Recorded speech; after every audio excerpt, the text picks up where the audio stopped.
မှာတစ်ခါလောက်ဖြစ်ဖြစ်ညဘက်မှာတယောက်တည်းမီးလင်းအောင်မပါပဲတော်ရဲဝင်မှုပါသလားဝင်မှုတယ်ဆိုရင်တော့ဟိုင်ရာဘာဂျူတော်နဲ့တော့ဘယ်တော့မှနှိုင်းရှင်လို့ရမှာမဟုတ်ပါဘူးကမ္ဘာပေါ်မှာတည်ခြင်းတရားထပ်ပင်ပူကြောက်စရာကောင်းတဲ့နေရာတွေရှိပါတယ်ဘာကြောင့်လဲဆိုတော့တည်ဆုံးခြင်းဆိုတာတစ်ချိန်တည်းပဲဖြစ်ပေမဲ့အဲ့ဒီနေရာတချို့ကတော့တင့်ကိုအသက်ရှင်လျက်နဲ့ပင်ကြောက်ရွံ့တုန်လှုပ်စေမယ့်အရာတွေဖြစ်ပေါ်နိုင်စေပါတယ်။ရူမီနီးယားနိုင်ငံကလောင်နာပူကာမြို့နယ်မိုင်အနှဲငယ်သာကွာဝေးတဲ့ဟိုင်ယာဘာဂျူတော်ဧရိယာဟက်တာ250ကျော်ရှိတဲ့ဒီတောကြီးကိုကမ္ဘာအချောက်ချားဆုံးတောလို့နိုင်ငံတကာမီဒီယာအများစုကတသက်နဲ့သတ်မှတ်ထားကြပါတယ်။ဒီတောရဲ့ခြေချမိသူတိုင်းကတစုံတစ်ယောက်ကသူတို့ကိုနောက်ကနေလိုက်ကြည့်နေတယ်လို့မစုံမနစ်ခံစားရတတ်ပြီးပြန်ထွက်လာတဲ့အခါမှာလည်းအကြောင်းမဲ့အမတ်သားတွေကိုပေါ်မှာပါလာတတ်ပါတယ်။တချို့ဆိုရင်ဘယ်သွားလာခဲ့မှမမှတ်မိတော့တဲ့အထိနိုင်ပေါင်းများစွာဆုံးရှုံးသွားကြပါတယ်။ဒါဟာမဖြစ်နိုင်ဘူးလို့ထင်ကောင်းထင်မိပါလိမ့်မယ်။ဒါပေမဲ့မှတ်တမ်းတင်ထားတဲ့သက်သေအထောက်အထားတွေကိုကြည့်ပြီးနောက်မှာတော့တင်ကိုယ်တိုင်ဆုံးဖြတ်ကြည့်ပါ။အားလုံးပဲမင်္ဂလာပါ။ War Mystery မြန်မာမှာကြိုဆိုပါရစေ။ဒီနေ့မှာတော့ဒီတောကြီးရဲ့နောက်ွယ်ကလူဝဲချက်တွေသိပ္ပံပညာနဲ့ရှင်းပြလို့မရသေးတဲ့ဖြစ်ရပ်တွေနဲ့ကြောက်ဖို့ကောင်းလာတဲ့မျက်မြင်သက်သေဇာတ်လမ်းတွေကိုအတူတကဖော်ထုတ်သွားမှာဖြစ်လို့အဆုံးထိကြည့်ပေးကြပါဦးနော်ဒီတောကိုဘာလို့လူတွေဒီလောက်ကြောက်ကြတာလဲဒီမိခိုးရဲ့အဖေဟာနှစ်ပေါင်း100ကျော်ကြာပြီဖြစ်တဲ့ဒနာရီတစ်ခုထဲမှာရှိနေပါတယ်ဒီတောရဲ့ကြောက်ရွံ့မှုတွေမစတင်ခင်ကဒီနေရာဟာရွာသားတွေအတွက်ပုံမှန်တောအုပ်လေးတစ်ခုပဲဖြစ်ခဲ့မှုပါတယ်ဒါပေမဲ့တနေ့မှာတော့အရာအလုံးပြောင်းလဲသွားခဲ့ပါတယ်ပုံမြင်ကဒေသခံတူထင်းတဦးနဲ့စတင်ပါတယ်သူဟာဒီဒေသကိုနှစ်ပေါင်း30ကျော်ကျွမ်းကျင်နေသူဖြစ်ပြီးဒီတောလေးကိုအမြဲဝင်ထွက်နေကြသူပါတနေ့မနက်မှာသူဟာတိုးကောင်ရင်200ကျော်နဲ့တူဟိုင်ယာဘာဂျူတောလေးကိုပုံမှန်တိုင်းထွက်သွားခဲ့ပါတယ်ဒါပေမဲ့အဲ့ဒီနေ့ညနေမှာသူပြန်မလာခဲ့ပါဘူးနောက်ရက်တွေမှာရဲတွေရောဒေသခံတွေပါဝိုင်းရှာကြပေမဲ့တိုးထင်းကိုလည်းမတွေ့တိုးတကောင်ကိုလည်းမတွေ့သလိုတိုးတကောင်ရဲ့အယိုးစုတောင်ရှာမတွေ့ခဲ့ပါဘူးမြေပြင်ပေါ်မှာခြေရအောင်မကြံခဲ့ပဲတအုပ်လုံးပျောက်ကွယ်သွားခဲ့တာပါဒါဟာဒီတောကြီးရဲ့ပထမဆုံးသောမှတ်တမ်းတင်ထားတဲ့ကြီးမားတဲ့ပဟိန်းလေးပါပဲဒါပေမဲ့ဒါဟာအစပဲရှိပါသေးရဲ့ရှင်ဒီတောတွေကိုကိုယ်တိုင်တွားရောက်လေ့လာမိသူတိုင်းပထမဆုံးအံ့ဩမိတာကတော့ကောက်ကွေးနေတဲ့တစ်ပင်တွေပါပဲ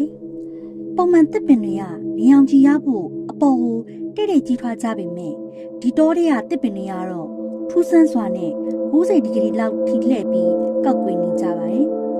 သိပ္ပံပညာရှင်တွေကမြေစီလွာကိုစစ်ဆေးကြည့်ပေမဲ့လည်းဘာထူးခြားချက်မှမတွေ့ရပါဘူး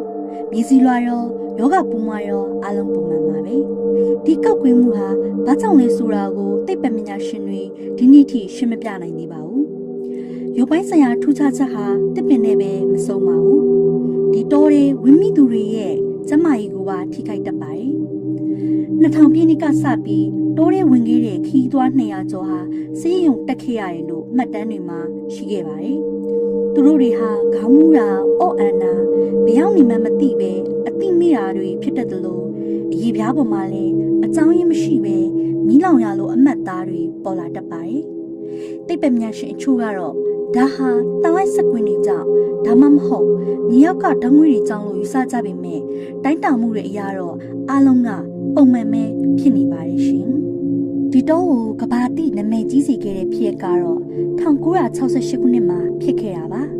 စစ်တပ်နည်းပညာရှင်တဦးဖြစ်တဲ့အီမီဘာနီကအာဟာသူ့ချစ်သူနဲ့အတူပစ်ကနစ်ထွက်ရင်ကောင်းကင်မှာထူးဆန်းတဲ့အဝိုင်းပုံသဏ္ဍာန်ကြီးကိုတွေ့ခဲ့ရပါတယ်သူရိုက်ခဲ့တဲ့ဓာတ်ပုံလေးပုံဟာကမ္ဘာ UFO သုတေသနသမိုင်းမှာအတည်ပြုနိုင်သမျှအထင်ရှားဆုံးမှတ်တမ်းတွေပါဝင်သွားခဲ့ပါတယ်။ကျွမ်းကျင်သူတွေစစ်ဆေးကြည့်တဲ့အခါမှာလည်းဒီပုံတွေဟာပြုပြင်ထားတာမဟုတ်ပဲစစ်မှန်ကြောင်းတွေ့ရှိခဲ့ကြပါတယ်။အဲ့ဒီနောက်ပိုင်းမှာလည်းတောတွေကနေအပြာရောင်အဖြူရောင်အလင်းလုံးလေးတွေထွက်ပေါ်လာတာကိုလူပေါင်း900ကျော်ကမျက်မြင်သက်သေအဖြစ်ပြောဆိုခဲ့ကြပါသေးတယ်ရှင်။ဒီတောရဲ့အဓိကအကျဆုံးလိုအပ်ချက်ကတော့တောလယ်မှာရှိနေတဲ့The clearing လို့ခေါ်တဲ့ကွင်းမြင့်ကြီးပါပဲဒီကွင်းမြင့်ဟာအဝိုင်းပုံစံရှိပြီးထူးဆန်းတာကတော့ဒီနေရာမှာ ဘာတစ်ပင်ဘာမျက်ပင်မှမပေါက်ပါဘူး။မြေစီလွာကပုံမှန်ဖြစ်နေပေမဲ့အပစ်ပညာရှင်တွေမျိုးစိလာစိုက်ရင်တော့ဘာမှပေါက်မလာခဲ့ပါဘူး။ဒါအပြင်ဒီကွင်းမြင်နဲ့ရောက်သွားရင်ကင်မရာဘက်ထရီချက်ချင်းကုန်သွားတာတန်လိုက်အိမ်မြောင်တွေဥတီယာလဲသွားတာနဲ့ GPS signal တွေပြတ်တောက်သွားတာမျိုးတွေဖြစ်တတ်ပါတယ်။2015ခုနှစ်ကဂျာမနီကမှတ်တမ်းတင်အဖွဲ့တစ်ဖွဲ့ဟာဒီနေရာမှာကင်မရာတွေထောင်ထားခဲ့ပါတယ်။ဗီဒီယိုကိုပြန်ကြည့်တဲ့အခါလူမရှိတဲ့အဲ့ဒီနေရာမှာလူရိတ်တစ်ခုဖြတ်သွားတာကိုရှင်းရှင်းလင်းလင်းမြင်လိုက်ရပါတယ်။2003ခုနှစ်ကလည်းကျောင်းမ12ဦးပါတဲ့ကမ်ပိန်းအဖွဲ့တစ်ခုတော်ထဲမှာညအိတ်ခဲ့ကြပါတယ်။နောက်တစ်နေ့မှာသူတို့တွေက3ဦးဟာဘာမှမမီတော့ပဲအရန်ကိုထိတ်လန့်တုန်လှုပ်နေခဲ့ပါတယ်။သူတည်တနာပြုသူအရီယာနာဂရစ်ကိုရက်ဆိုရင်လည်းကွင်းမြင့်အနီးမှာအတန်သွင်းနေတော့ဘာမှမရှိပဲရုတ်တရက်ကြောက်စိတ်တွေဝင်ပြီးငိုခြင်းစိတ်တွေဖြစ်ပေါ်လာခဲ့တယ်လို့ဆိုပါရရှင်။ဟယာဘာဂျူတိုဟာတကယ်ပဲတရေ6တာလား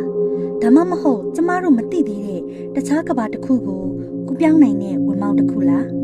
တခုတော့သိကြပါရဲ့ဒီတောထဲကိုတစ်ခါရပ်ဖို့တွေသူတိုင်းဒုတိယတစ်ချိန်ပြန်သွားခြင်းနဲ့စိတ်တွေဖြစ်ပေါ်လာရဲ့လို့ဆိုကြပါရဲ့ဘာကြောင့်များပါလဲ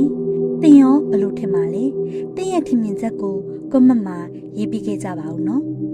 ဒီလိုစိတ်ဝင်စားစရာကောင်းတဲ့လူဝက်ချက်တွေကိုစက်ကြည့်ခြင်းနဲ့ဆိုရင်တော့ကျမတို့ရဲ့ War Mystery မြန်မာ YouTube channel ကို like and subscribe လုပ်ထားဖို့မမေ့ပါနဲ့ဦးနော်နောက်ဗီဒီယိုဒီမှာပြန်တွေ့ကြပါမယ်အားလုံးပဲတတ်တာ